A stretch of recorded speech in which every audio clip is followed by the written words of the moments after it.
अरे सोचई देवराज कितना बड़ा शिवदानी।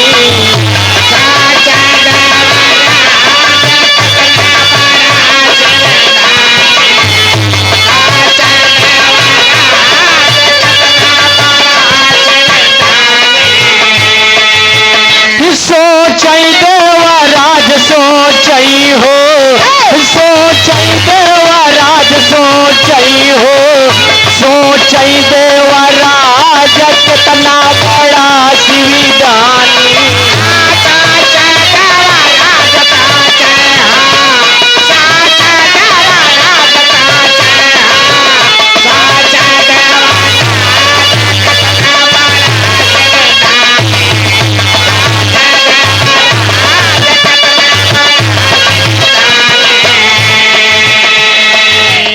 ये भाव को देखते हुए आप गुरुजी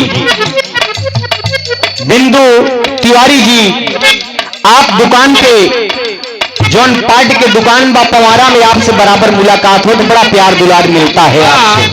आप गुरुजी की ओर से 101 रुपए के आशीर्वाद, चरण में प्रणाम, सकल पंच के प्रणाम बा। भैया काट के समझ लो, लाइन कटे से थोड़ा कहानी पे ध्यान दिया। इंद्र जी बाज बने, अग्निदेव को कबूतर बना के आदेश दिए कि आप आगे चलो, त्राहिमाम त्राहिमाम करते हुए महाराज शिव के पास जाओ और मैं पीछे से आता हूं। पहुंचे अग्निदेव रूपी कबूतर पहुंच गए महल पे, क्या करते हैं अंतरा का बोल लगा। अरे बैठा कबूतर नृप के पास में, त्राहिमाम पुकारी, अरे प्राण की रक्षा करिए राजन, विपदा सुनो हमारी यही है बतिया।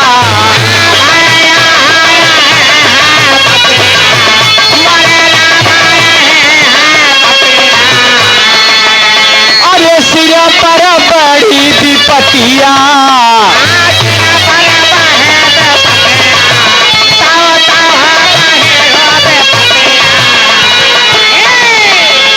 अरे बाजतयाई, अरे कह सुना मन लाई, राजा ये शिकार हमको वापस चाहिए, कैसे अब आज हमारी क्षुधा बुझाई।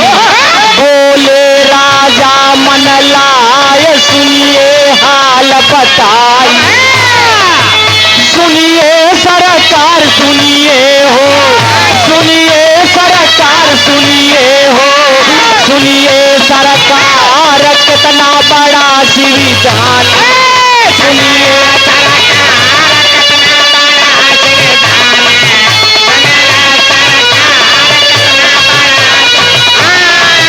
सरकार सुनिए हो, सुनिए सरकार सुनिए हो, सुनिए सरकार कितना बड़ा।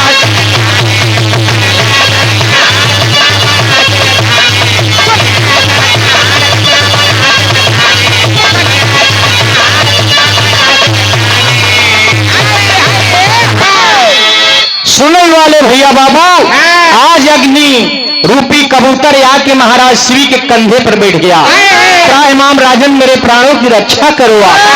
तब तक इंद्र रूपी बाज आए, कहे महाराज यह हमारा शिकार है, हमें चाहिए, मैं भूखा हूं।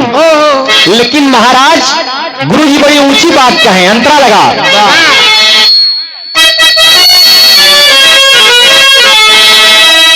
तो शरणागत की रक्षा करना परम धर्म है मेरा, अरे इसके बदले में क्या चाहिए। अरे बोलो बहन तरेरा सुनो मोरी बानी,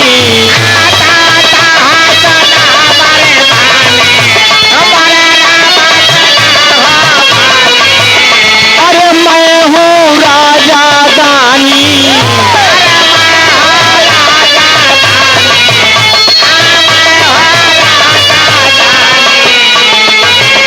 बोले समझाए लीजिए मांस हमारी, लो क्षुधा बुझाए बिनती यही पुकारी, कांटा मंगवाए सन्मुख रहे भिखारी, पलड़े पर एक बैठा कपोत सुपारी।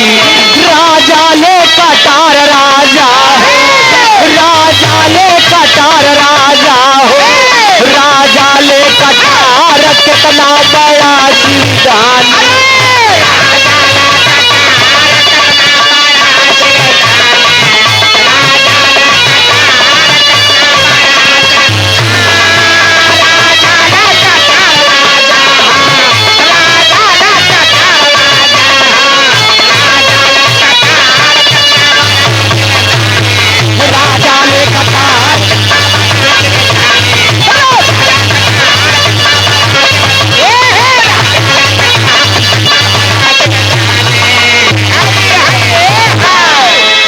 भाव को देखते हुए आप गुरुजी पंडित रानू त्रिपाठी, आप गुरुदेव की ओर से 101 रुपए का आशीर्वाद मिला।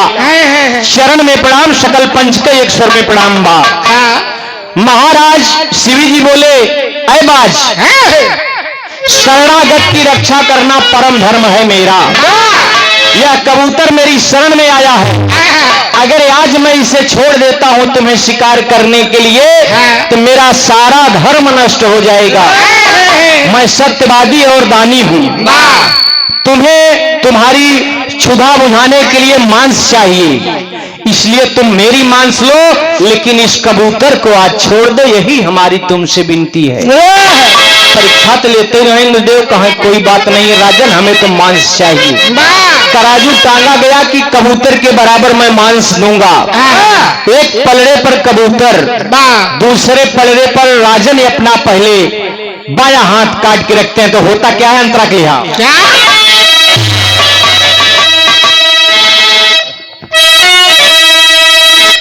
तो मांस काट कर रखते राजा, रहा कबूतर भारी। और अंत समय में राजा बैठे पलड़ा पर उस भारी, इंद्रासन हीला।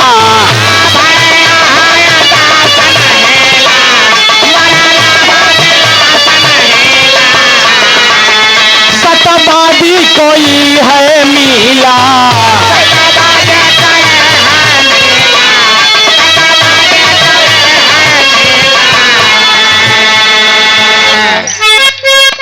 ये मड़वा दोदक की पावन सृजनी से आप आदरणीय गुरुजी सभाजीत शुक्ला जी, आप गुरुजी की ओर से 101 रुपए का आशीर्वाद मिला। चरण में प्रणाम, सकल पंच के प्रणाम बा। सतवादी कोई है मीला,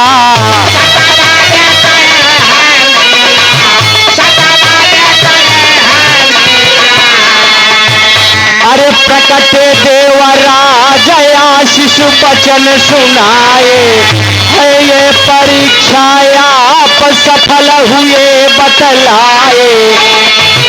मेरे दोस्त, अंत में इंद्रदेव अग्निदेव वहां पे प्रकट हुए, बताए कि राजन मैं आपकी परीक्षा ले रहा था, आप अपने हाथों से मांस काट कर पलड़े पर रखे, आप स्वयं पूरा अपना शरीर पलड़े पर रख दिए, आपके शक्ति के आगे हमारी परीक्षा छोटी पड़ गई।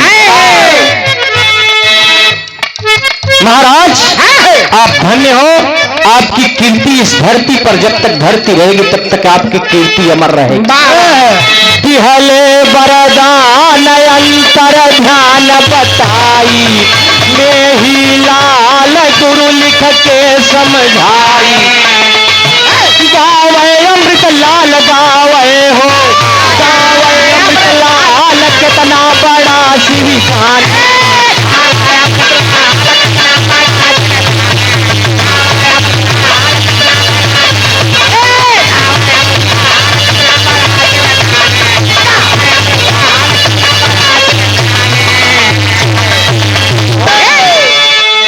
एक बार आप मिहिलाल गुरुजी से सुने, बड़ा ज्ञानी, आप बड़े विद्वान, बड़े ऊंची विचारधारा के हैं। उसके बाद आप सब जैसन कहवा कुछ लड़कियों से आन लाए हो जाए, हर ढंग के गीत सुनाई बाप, केवल एक बार गुरुजी के मौका, फिर बात फिर